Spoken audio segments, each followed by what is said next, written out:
मूळचे लातूरचे पण पिंपरी चिंचवड मधल्या भोसरीमध्ये राहणारे महेश क्षीरसागर यांनी सचिन पिसाळ या सावकाराकडून 2 वर्षांपूर्वी 70,000 रुपये कर्जाऊ घेतले। त्या बदल्यात 2 वर्षात महेश यांनी 7.5 लाख रुपये दिले, पण तरीही सचिन पिसाळ यानं आणखी 3 लाख रुपयांची महेश यांच्याकडे मागणी केली। अखेर या जाचाला कंटाळून महेशनी जीवनयात्रा संपवली। त्यानंतर पोलिसांनी सावकार सचिन पिसाळला अटक केली। खासगी सावकारीची ही एक घटना उघड झाली असली तरी सुद्धा शहरात खासगी सावकारांचा धंदा जोरात सुरू आहे, ज्याला पोलिसांचा आशीर्वाद असल्याचा आरोप होतोय। अशा प्रकारे सावकारी कोण कुठल्या भागामध्ये करतात याची संपूर्णतः माहिती पोलीस खात्याला पूर्ण माहिती आहे। सहकार खात्याच्या लोकांनी यावरती लक्ष केंद्रित करणं आवश्यक आहे, परंतु हे काही करत नाही, कारण अनेक ठिकाणी पोलिसांची देखील त्यामध्ये पार्टनरशिप आहे।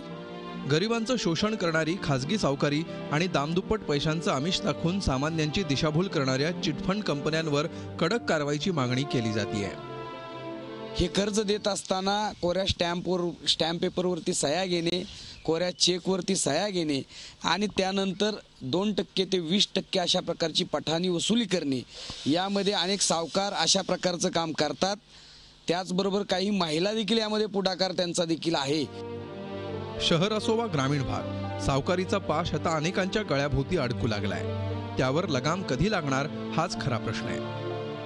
शहरी भागातही खाजगी सावकारीचं पेव आता चांगलंच वाढू लागलंय, तर दुसरीकडे दामदुप्पट पैसे देण्याच्या आशेनं चिटफंड कंपन्याही सर्वसामान्यांना चांगलाच गंडा लावताना दिसत आहेत।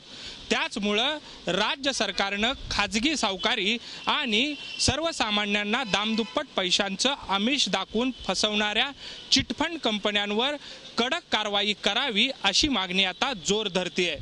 व्हिडिओ जर्नलिस्ट कृष्णा पांचाळसह कैलासपुरी, झी मीडिया, पिंपरी चिंचवड। खासगी सावकाराच्या जाचाला आणि धमक्यांना कंटाळून लातूर जिल्ह्यातील 36 वर्षीय महेश क्षीरसागर यांनी पुण्यातील भोसरीत आत्महत्या केली। आता आरोपी संजय पिसाळवर कठोर कारवाईची मागणी क्षीरसागर यांच्या पत्नी आणि वडिलांनी केली आहे।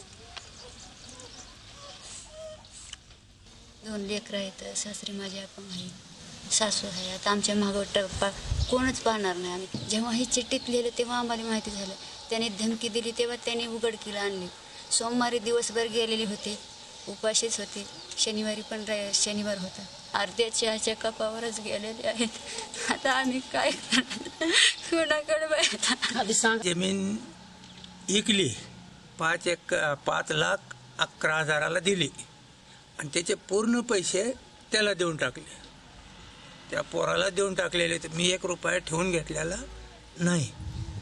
जाऊ दे, त्याचं देणं म्हणलं त्याला देऊन टाकले। शेवटला ही करून घेतलं। आता काय त्या 5 लाखाला तर काय करावं ना, आता पोरग भेटेल का मला? आता काय जर केलं तर शेवटच्या ह्याच्यापासून काय करायचं ते सगळं हे करून, ते कोण आहे की काय नाही की माझी अशी अवस्था करून टाकली। झी 24 तास रहा एक पाऊल पुढे।